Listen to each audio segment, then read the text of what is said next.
very much. Good afternoon, ladies and gentlemen.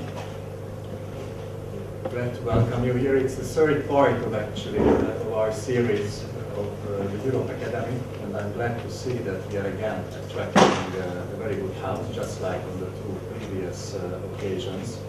I think it shows the importance and the strong interest in this subject. Our idea at the beginning was to create a neutral and professional forum where key issues would be discussed in a completely transparent, open manner, both with you, with experts, and we also were planning to reach out beyond this public to a larger public via the media. And I'm happy that this concept seems to be working. It would have been difficult to choose a better moment for today's debate, although we didn't know exactly when we were setting up this scenario, that actually it is tomorrow, on the 15th of November, when the first ministerial level discussions will take place in Brussels in the General Affairs Council on the multi-annual financial framework. So in a way, you can imagine that we're preparing the ministerial discussion, although it needs a big imagination. But if you look at the news tomorrow, or the day after tomorrow, you will see what happened in reality at that meeting. Of course, negotiations on the next EU budget are not conducted in complete isolation.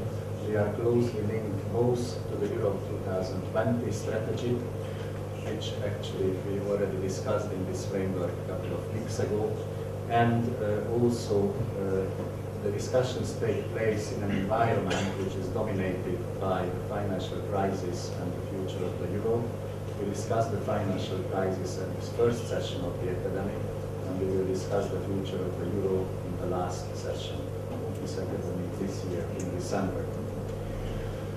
Also, even though 1,000 billion euro sounds like a huge amount, no doubt about it, actually it's important to know that the EU budget is relatively very small compared to the size of individual member state budgets.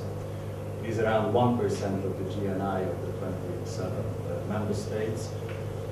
And with this small budget, we aim to achieve a big impact. Of course, we can achieve a big impact only if this budget is designed and then used very well. This is why the Commission's proposals, which were submitted already towards the very end of the Hungarian presidency at the end of June, were focusing on tomorrow's real needs and on areas where the EU funding can provide real added value. This means in practice that this budget is focused on areas which would either not be funded at all or would be very expensive to fund from national budgets.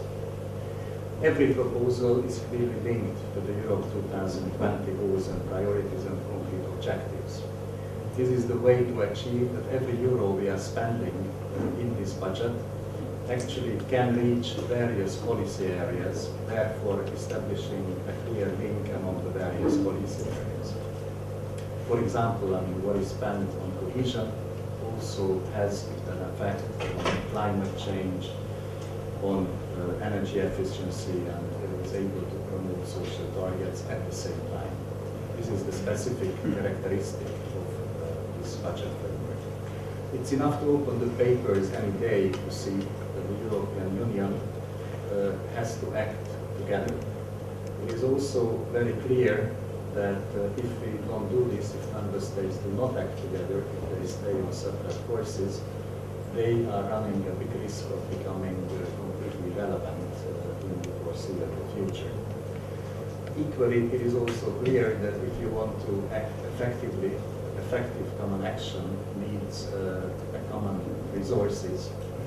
And this is exactly the objective of the Commission's proposal. This is the objective of the next 7-year EU budget framework. So concerning the details, I'm very happy to have our expert here from DG Budget who traveled from Brussels to share with us his thoughts. As Rózsa already announced, I think we will take the floor and we'll explain you the delicacies and the intricacies of this.